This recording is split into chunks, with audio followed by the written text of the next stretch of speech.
नमस्ते साथियों। गांव सरकार की 95वीं कड़ी में हम आज आपसे बातचीत कर रहे हैं। आज हम सिक्किम प्रदेश के बारे में बात करेंगे कि सिक्किम प्रदेश में ग्राम पंचायती व्यवस्था क्या है। लेकिन इसके पहले हम सिक्किम राज्य की कुछ विशेषताएं आपको बताना चाहेंगे, और वो हम लोग को जानना इसलिए बड़ा रोचक है हम लोग सबके लिए कि सिक्किम राज्य जो है भारत के सबसे छोटा राज्य है। बहुत करीब करीब भारत में 28 राज्य हैं और 9 यूनियन टेरिटरी हैं। जितने केंद्र शासित प्रदेश है यूनियन टेरिटरी, तो 28 राज्य और 9, उसमें सिक्किम ये इसका नंबर है 22वां राज्य के रूप में ये इसकी मान्यता है। तो इस राज्य की और विशेषता ये है कि सबसे, जैसे मैंने बताया, कि सबसे छोटा राज्य है। दूसरी विशेषता है कि इसकी जो आबादी है इसकी वो उसका लगभग 6,19,000 है। मतलब आप ही मान के चलिए कि 6 लाख के आसपास इसकी आबादी है। और बाकी तो 6 लाख तो आप उत्तर प्रदेश के कोई ऐसा जिला नहीं होगा जिसकी आबादी 6 लाख से अधिक हो। तो इसी से अंदाजा आप लगा सकते हैं कि ये कितना छोटा प्रदेश है। ये पहले भारत में ये शुरू से नहीं था, ये एक स्वतंत्र देश था और यहाँ राजतंत्र स्थापित था। ये भारत में 1975 में यह प्रदेश भारत का, ये राज्य देश कहिए, वहाँ राजा राज करते थे और उनके उद्देश्य 75 तक ये एक राजा के अधीन एक राजतंत्र था।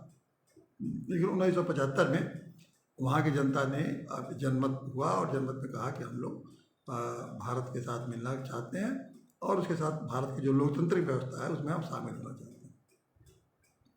तो 1975 में यहाँ राजतंत्र खत्म हुआ और तब से वो भारत का एक प्रदेश बन गया। और भारत की जो संवैधानिक व्यवस्था है, जैसे भारत में अन्य राज्यों में लागू है, उसी तरह वहाँ भी राज्य में लागू है।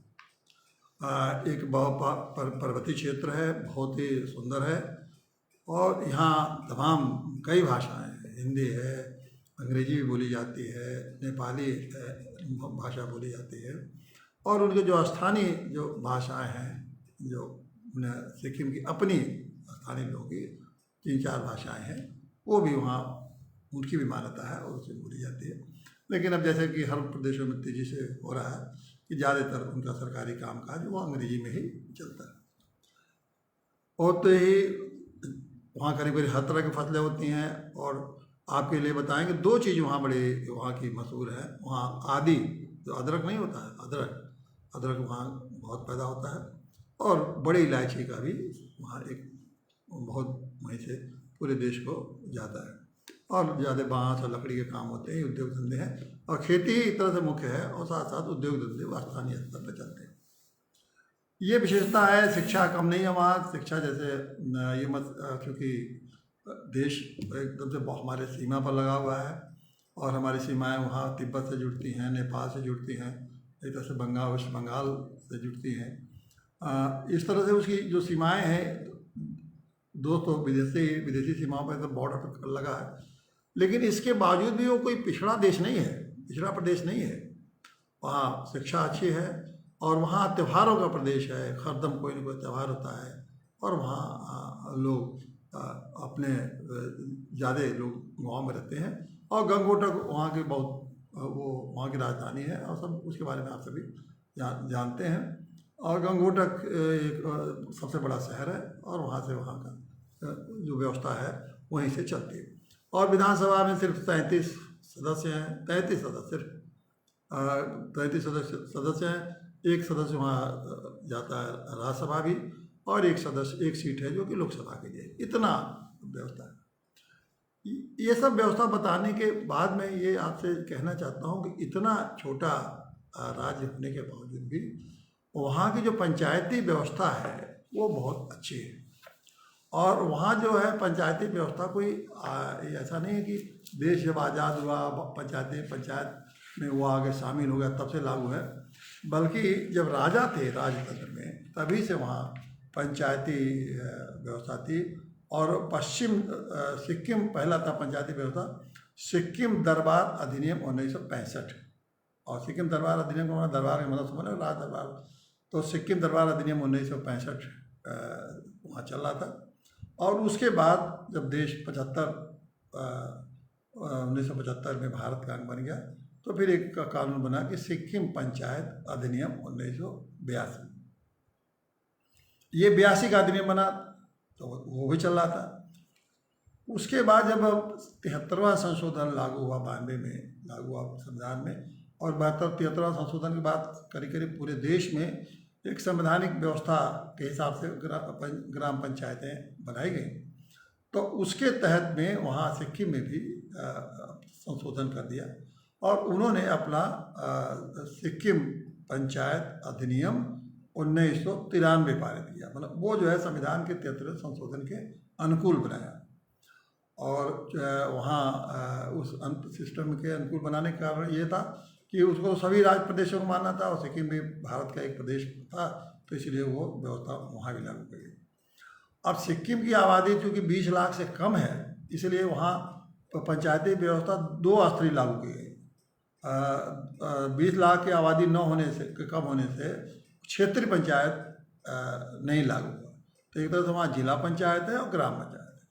सिक्किम एक ऐसा राज्य है जिसमें कि सिर्फ 2 स्तरीय पंचायत है, एक तो जिला पंचायत और दूसरा ग्राम पंचायत।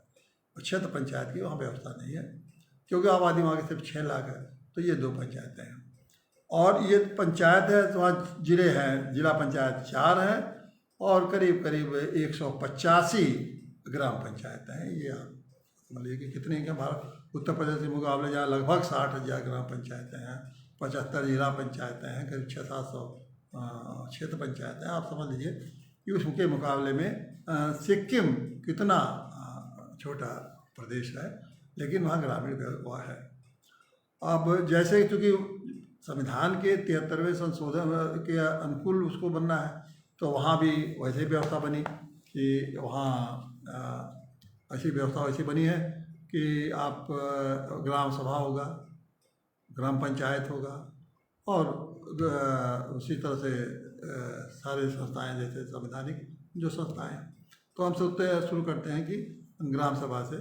तो ग्राम सभा के लिए 2-3 गांव या 1 गांव मिला के उन्होंने, जैसा कि राज्य सरकार ने निर्धारित करा कि कितनी आबादी बनाना है, तो वो आबादी के हिसाब से वो अपना तय करते हैं। जब भी 5-5 साल के लिए, वहाँ भी गांव सभा 5 साल के लिए बनती है, तो उसके अनुरूप वो आबादी तय करते हैं कितने गाँव पंचायतें बनी है।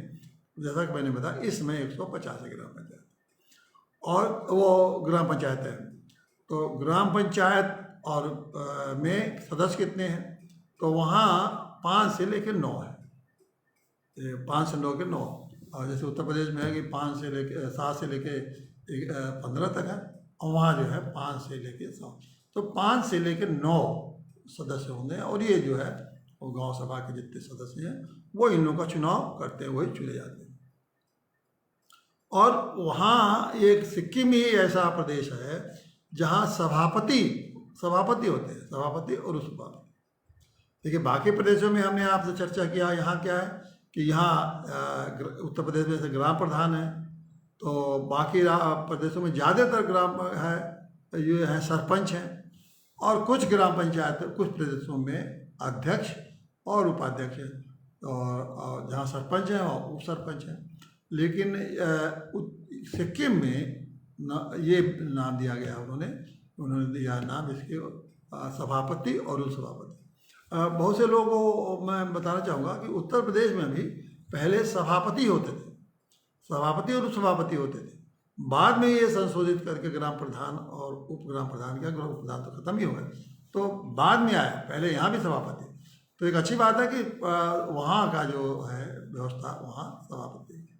दूसरी बात यह है कि वहाँ महत्वपूर्ण बात है कि वहाँ 2 गांव ऐसे हैं जिनके लिए उन्होंने अलग से कानून 1995 में संशोधित किया, और उन 2 गांवों को उन्होंने कहा कि ये जो है अपने परंपरागत जो इनकी अपनी न्याय व्यवस्था, वो पंचायती व्यवस्था है, वो वहाँ चलेगी।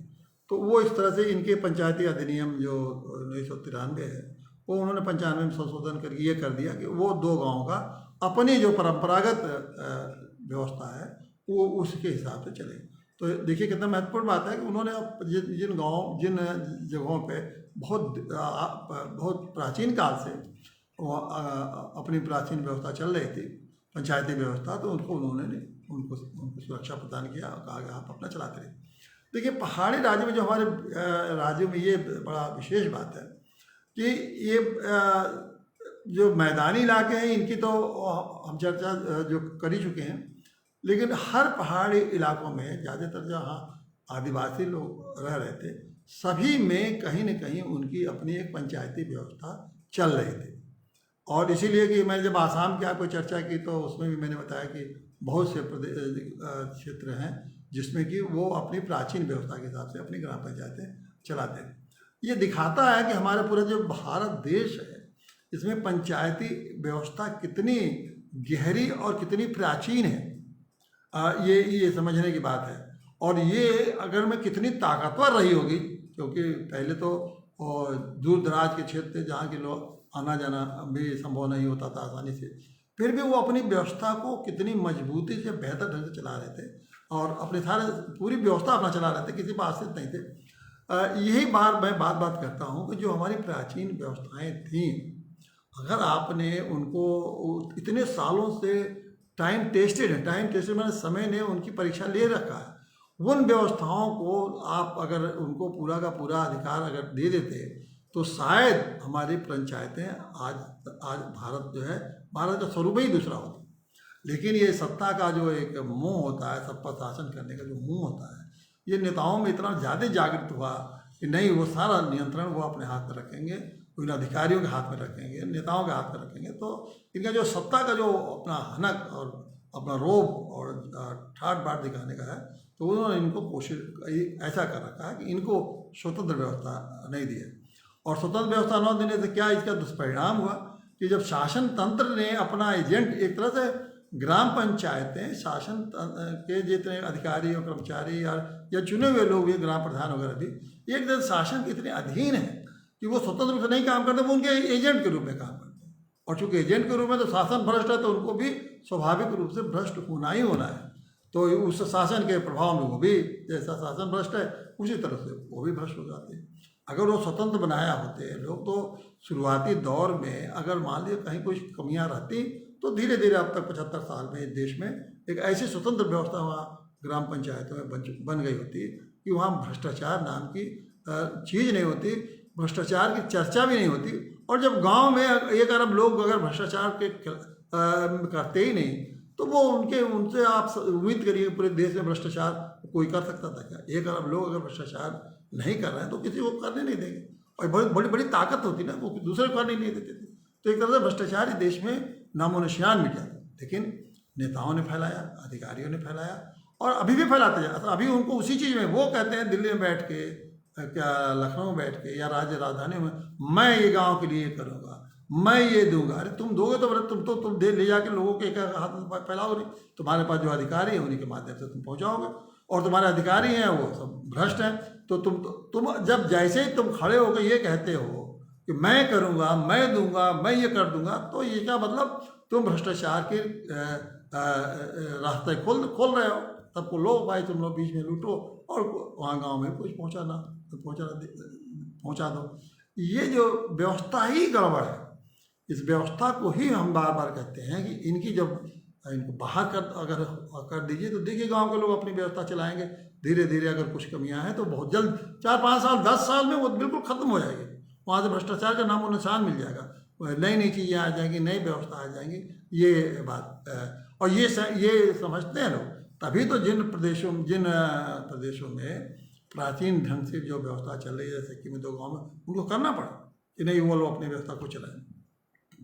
उसी तरह से पहाड़ के में जैसे आसाम में आती है, और भी मैं मिजोरम और जो और भी राज्य हैं उनके बारे में जब हम चर्चा करेंगे तो हम बताएंगे कि कहाँ कहाँ उन लोगों ने अपनी व्यवस्था खुद चलाते हैं और प्रदेश सरकार ऐसा कानून बनाया है कि उनकी व्यवस्था में वो हस्तक्षेप न करें।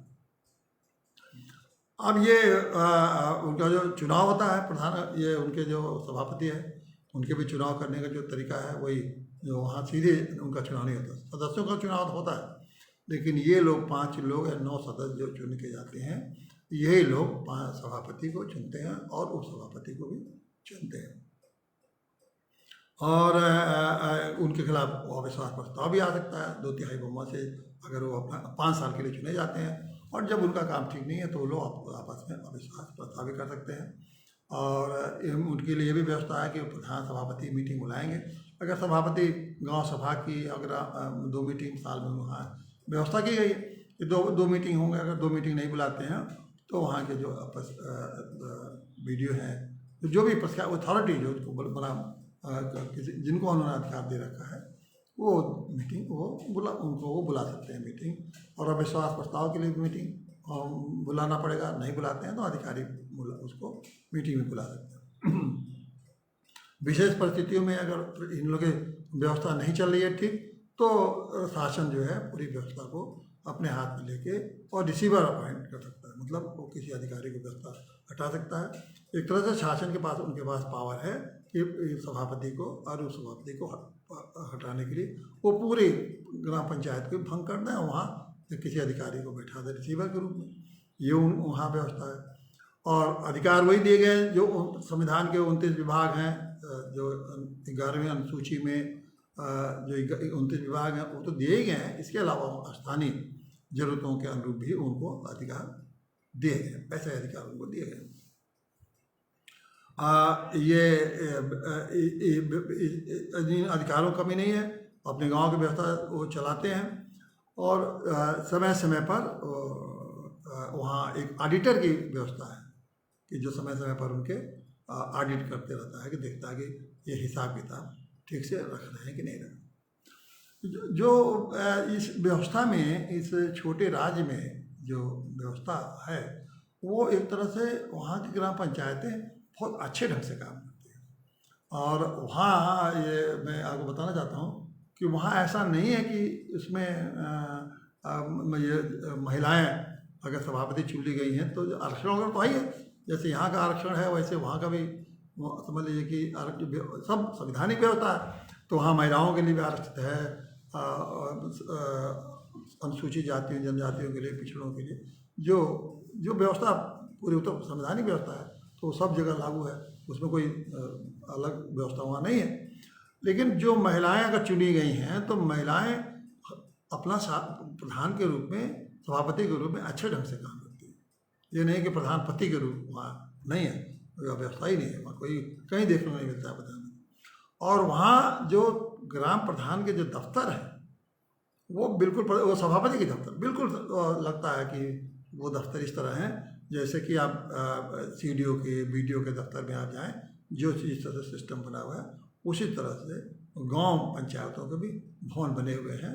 और उस भवन में दिन सभापति पूरा वहीं से सारा काम सभापति वहीं से बैठ के करते हैं, ये नहीं कि वो घर से करते हैं। तो उत्तर प्रदेश में है कि सभापति लोग मिलेंगे नहीं, अपना जब मन करे जब मर्जी वो घूम रहे हैं, नेतागिरी कर रहे हैं, जिले में घूम रहे हैं। यहाँ के सभापतियों का तो कोई लगता है कि वो कोई उस तरह का दायित्व तो नहीं निर्वाह करते हैं जिस तरह से एक पब्लिक सर्वेंट करना चाहिए। वो लोग अपना कभी बैठा लगा कि घर में बैठे हैं, वहीं से घर के अंदर से काम कर रहे हैं, कभी रास्ते में घूम रहे हैं, ठेकेदारी कर रहे हैं, नेतागिरी कर रहे हैं, अपना किसी पार्टी का झोला ढो रहे हैं, ये सब काम करते हैं यहाँ के प्रधान। उन पर कोई डिसिप्लिन है ही नहीं। लेकिन सिक्किम में ऐसा नहीं है, सिक्किम में वो बिल्कुल नियमित रूप से जैसे कार्यालय बैठना है वो कार्यालय में जाके अपना बैठते हैं, वहीं से सारे काम निपटाते हैं। और जो उनके जो सर्टिफिकेट किसको देना है, मरने जीने का सर्टिफिकेट, आय का सर्टिफिकेट, वो सर्टिफिकेट, इन योजनाओं का लाभ उनको, वो सब उनको वो बैठ के वहाँ से देते हैं। लगता है कि मतलब वो गांव के पंचायतें वहाँ एक तरह से पूरी नियमित और एक्टिव ढंग से वहाँ काम करती हैं ऐसा, और हर चीज़ का हिसाब रखते हैं। वहाँ जो है जो सबसे बड़ी रोचक बात है कि वहाँ सचिव जो हैं वो जैसे यहाँ के सचिव हैं सरकारी अधिकारी, वहाँ के जो सचिव है वो जो सदस्य हैं उन्हीं में से वो अपने में से एक ऐसा व्यक्ति को सचिव चुनते हैं, नियुक्त करते हैं, चुनते हैं एक तरह से जो पढ़ा लिखा हो। और चीज़ें अगर पढ़ा लिखा नहीं होगा तो नहीं बनाएगा। तो ये अपना सचिव भी वही उसी मान ली 9 सदस्य, 5 और 9 का जो संख्या है, उसी में से एक को सचिव नियुक्त करेंगे और वो सचिव का काम करेगा। अगर मान ली किन्हीं कारणों से वो सचिव ने कोई काम करने को तैयार नहीं है या सचिव नहीं है, तब जो है वहाँ ये व्यवस्था है कि तब पंचायत सहायक, एक पंचायत सहायक की व्यवस्था है, वो पंचायत सहायक की नियुक्ति करता है राज्य सरकार। जो राज्य सरकार नियुक्त कर देगी उसी को ग्राम पंचायत जो है नियुक्त करती है एज ए पंचायत सहायक। और पंचायत सहायक का क्या काम है कि जो सचिव का काम है उस काम को वो देखेगा, जो सचिव का काम। और सचिव का काम क्या है, वो कार्यालय संबंधी काम उसका सारा उसका है, कार्यालय में रहना, कार्यालय खोलना, रिकॉर्ड रखना, सारी बातों को, सारी योजनाओं के बारे में सभापति को बताना, सभापति के निर्देशों का पालन करना। और करीब करीब हर ग्राम पंचायतों में उन्होंने, सरकार ने चार कर्मचारी नियुक्त कर रखे हैं और वो सारे कर्मचारी ग्राम पंचायतों का अधीन रहते हैं। नियुक्ति भले वो सरकार करती है, प्रदेश सरकार, लेकिन वो सब ग्राम पंचायत के अधीन काम करते हैं। उनके खिलाफ जो भी अनुशासनिक कार्रवाई होती है, ये अलग बात है, उनको हटाने वगैरह काम तो राज्य सरकार करती है, लेकिन उनके से काम लेना और अनुशासनिक दंड देना उनके ये ग्राम पंचायतों का अधिकार है। तो ये व्यवस्था आप देखिए, बहुत हद तक इस व्यवस्था को आप देखेंगे तो ग्राम पंचायतों को काम करने का एक पूरा वातावरण मिला हुआ है और पूरा एक जो वातावरण चाहिए ग्राम पंचायत में काम करना।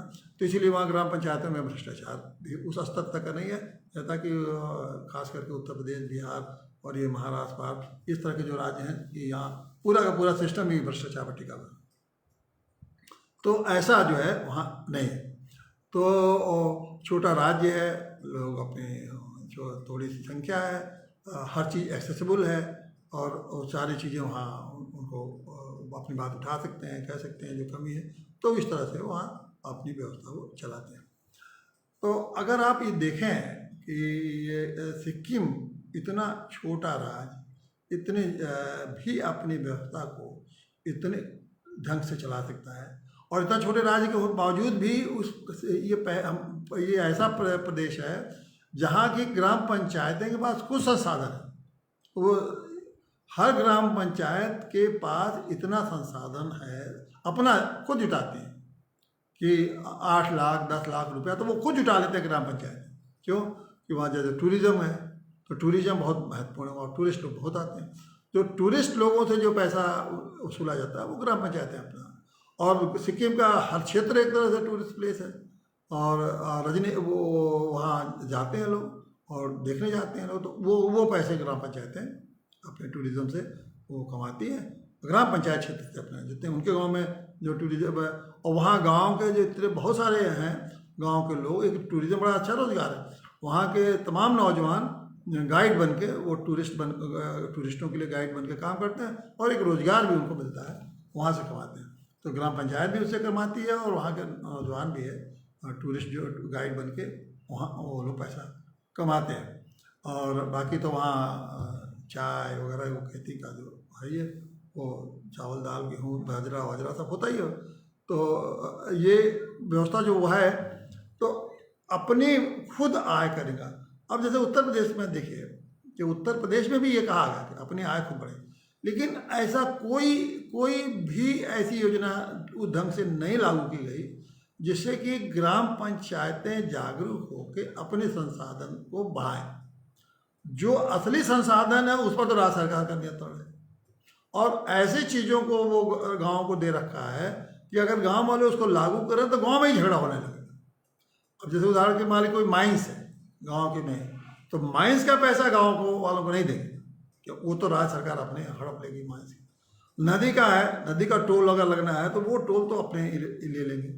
सरकारी सड़क गांव से गुजरती है तो उसका टोल ये ले लेंगे, उसको गाँव को नहीं देंगे। तो जो आय गाँव को सीधे हो सकता है वो सारे गाँव से इन्होंने तो हड़प रखा है, उसको तो ये अपने कंट्रोल रखे। और क्या ये कौन सा वो दिया अधिकार कि कोई बैलगाड़ी जा रही है तो उससे आप वसूलिए, कोई इस तरह से छोटे मोटे कोई टेम्पो चला रहा है तो कोई दुकान बना लिया है तो छोटे मोटी चीज़ों को आप वसूलिए। ये कौन गांव वाले छोटे मोटे चीज़ों से क्या वसूलेंगे? किसी 10 रुपया, किसी 20 रुपया, किसी 50 रुपया, और अन्य सचल गाँव वालों से एक दुश्मनी ले लेंगे। तो ये संसाधन गांव को नहीं दिया है, ताकि इसीलिए गांव वालों को कोई आए नहीं अपनी, और ये कहते हैं कि अपने गांव में संसाधन आए जुटाई। तो जब उनको आपने इस तरह का काम ही नहीं दिया है जिससे उनको एक मोटी रकम गांव को मिल सके, और जिससे कि वो गांव में अपने संसाधन विकसित करके और गांव की तरक्की कर सकें, तो फिर ये कहना कि गांव वाले यहाँ अपने संसाधन कहाँ से जुटाएंगे। तो इस तरह से यहाँ तो यहाँ वो प्रवृत्ति तो है ही नहीं है कि गांव को भी हमको स्वतंत्र रूप से उनको अब सब चीज़ दे देना है ताकि वो अपने अधिकारों के साथ संसाधन जुटाएं। पहले अधिकार मिलेगा तभी ना संसाधन पर हमारा नियंत्रण होगा, और जब संसाधन पर नियंत्रण होगा तो हमारा आय भी होगा। तो ये सब व्यवस्था नहीं है। तो मैं इन चीज़ों को इसलिए कर रहा हूँ कि देखिए, ऐसा नहीं है कि ग्राम पंचायती व्यवस्था आपके सामने जो उत्तर प्रदेश की ग्राम पंचायती व्यवस्था है ऐसे ही पूरे देश में इसी व्यवस्था में, हालांकि इस व्यवस्था में सब जगह हमारा कहना है कि सारी इस पंचायती व्यवस्था के ऊपर राज्य सरकारों का नियंत्रण है, लेकिन इसी नियंत्रण में कुछ राज्यों ने अपने को अधिक अधिकार, कुछ राज्यों ने अपने ग्राम पंचायतों को इस तरह का बनाया है कि उनके पास बहुत मामलों में अधिकार आ गए हैं और वो अपने को ढंग से विकसित करने में, अपने गांव को विकसित करने में आगे बढ़ गए। तो इस मतलब, लेकिन आदर्श व्यवस्था नहीं है। आदर्श व्यवस्था तो हम मानते हैं कि गांव सरकार की। देखिए, गांव सरकार जब तक नहीं बनेगी तब तक आदर्श व्यवस्था नहीं। लेकिन अब यह है कि जो व्यवस्था है अब सरकार इस समय है तो थोड़ा धीरे धीरे विकास होगा। लेकिन इस विकास में, इस व्यवस्था में जो सबसे बड़ी बुराई है कि ये नेताओं और कर्मचारियों के अधीन है, सरकारी कर्मचारियों, और नेताओं और सरकारों के अधीन होने के नाते भ्रष्टाचार का बोलबाला है। क्योंकि नेता और अधिकारी इस देश में जहाँ है वहाँ मान के चलिए भ्रष्टाचार है, इसमें कोई संदेह मत पालिए। अगर वहाँ नेता है और अफसर है तो वहाँ भ्रष्टाचार है, उसका वो पर्यायवाची बन चुका है ये सिस्टम कि नेता और अफसर बराबर, नेता प्लस अफसर इक्वल टू भ्रष्टाचार। कहते रहे, कुछ भी कहते रहे। तो जहाँ नेता और अफसर जाएंगे वो अपना, क्यों कि नेता को अपना सत्ता चाहिए, अफसर को अपना सुविधा चाहिए। उनको सत्ता मिलेगा तो उनकी सुविधा मिलेगी, और इनको जो है सत्ता तो मिली हुई है, लेकिन सुविधा कब मिलेगी? जब इनको अधिकार मिलेगा दूसरे पर शासन करने का मिलेगा। तो जब अधिकार मिलेगा तो भ्रष्टाचार करेगा। तो दोनों का आप एक तरह से देखा जाए तो दोनों ने अपना एक व्यवस्था बना ली।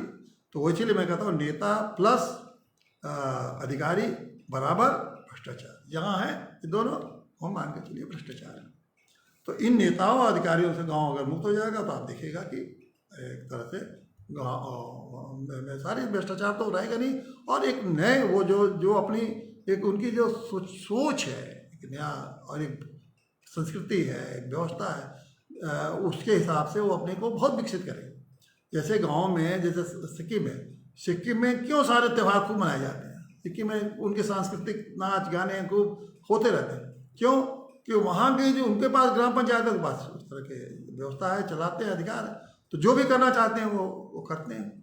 और यहाँ क्या है कि यहाँ गाँव की संस्कृति एक तरह से मिटती जा रही है, गाँव के जो तौर तरीके हैं ख़त्म होते जा रहे हैं। क्यों? कि इसमें सब कुछ सरकार पर निर्भर करते चले जा रहे हैं और सरकार के अधिकारियों पर निर्भर होता जा रहा है। तो सरकार के लोग क्या करेंगे? यहाँ से बैठ के एक शासनादेश जारी करेंगे, अब जाएंगे पूरे उत्तर प्रदेश भर में वो शासनादेश लागू हो जाते हैं। क्या संभव है क्या कि एक शासनादेश पूरे उत्तर प्रदेश में एक ही जैसा लागू हो जाएगा? जबकि सभी यूनिटें अलग अलग हैं, सभी नहीं लागू हो सकती। तो ये व्यवस्था गांव में पंचायतों का है।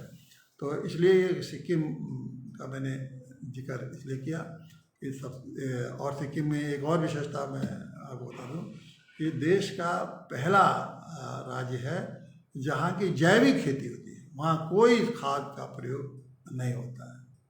और सिक्किम ने अब ये कोशिश की है कि जो खुश रहने का इंडेक्स है, हैप्पीनेस इंडेक्स में कि कैसे सिक्किम में लोगों को अधिक से अधिक खुश रखा जाए। और देश में अभी तो उनका खुशहाल होने का 5वें स्तर पर है, लेकिन वो कहते हैं कि हम अपने को प्रदेश को नंबर 1 बनाएंगे जहाँ के लोग खुश रहें। तो एक जैविक खेती उन्होंने पूरे प्रदेश में, बिल्कुल खाद है ही नहीं। तो देखिए, अगर एक उन्होंने मॉडल बनाया, हो सकता है कि ये पूरी दुनिया के लिए मॉडल बने सिक्किम कि जैविक खेती से होगा, जहाँ के केमिकल फर्टिलाइज़र के नाम की कोई चीज़ नहीं रहेगी, तो जैविक खेती होगा। तो जैविक खेती से एकदम से पर्यावरण बदल जाएगा, खान पीन रहन सहन सब बदल जाएगा। उनका खाना स्वस्थ खाना खाएंगे, और खाते भी हैं, आज भी वो खाते हैं, स्वस्थ खाना खाते हैं। तो वो लेकिन बिल्कुल वो केमिकल उनके यहाँ जाएगा नहीं, बीमारी नहीं आएगी। उसके बाद उनका टारगेट है कि हम हैप्पीनेस, खुशहाल कैसे रहें। हैप्पीनेस मतलब देखिए, पैसे से खुशहाली नहीं आती है भ्रम पाल में। जब तक पैसा नहीं तब तक लगता है कि मेरे पास पैसा आ जाए तो मैं खुश रहूँगा, ऐसा नहीं। बहुत सारे लोगों के पास, शहर में रहने वालों के पास, सबके पास इतना पैसा है कि गांव वालों से ज़्यादा पैसा है।